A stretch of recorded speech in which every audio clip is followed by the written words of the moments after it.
Hello, this is Arielle from Inconspicuous Bear, and I'll be narrating the heroic version of the Hans and Franz encounter in Blackrock Foundry from a Guardian point of view.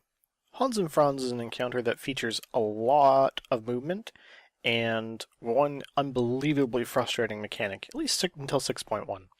Well, whoever knows when that's going to be. But anyway, let's jump right into it. The mechanic in question is called Crippling Suplex. It'll be used 3 times throughout the encounter, once at 85%, once at 55%, and once at 25%.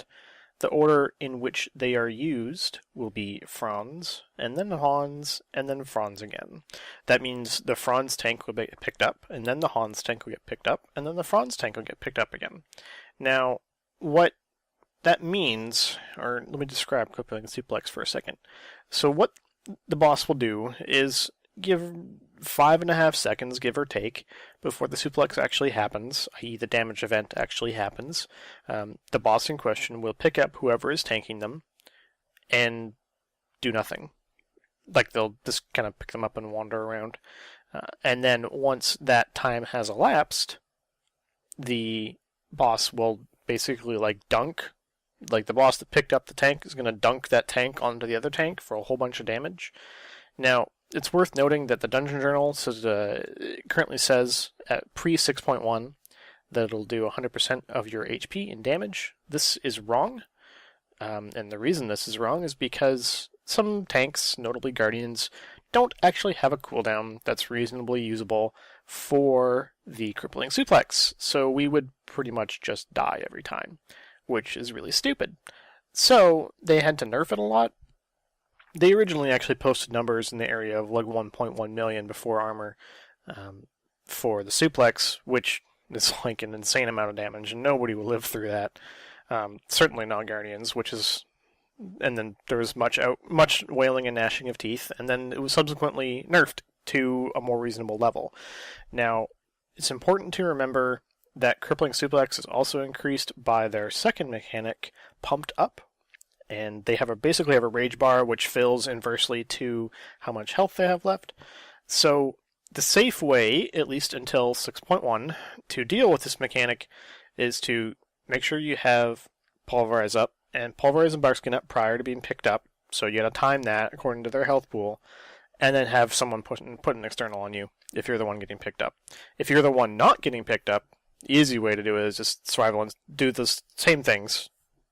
Pulverize and Barkskin, and then Survival Instincts for the actual damage event itself, and you'll be fine.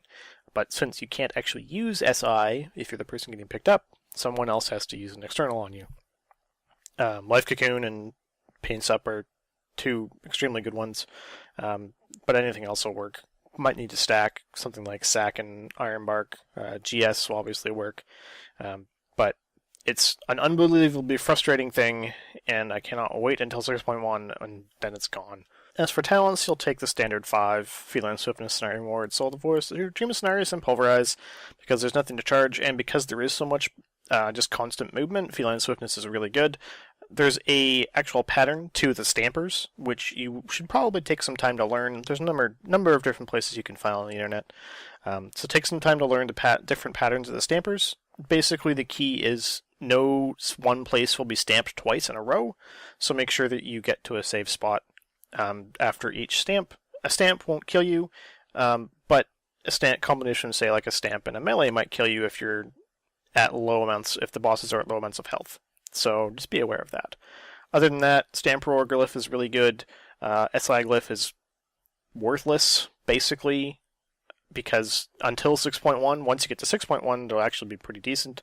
Maul Glyph is really good because they share health pools, and you will be tanking them on top of each other most of the time. So Maul Glyph is extra damage.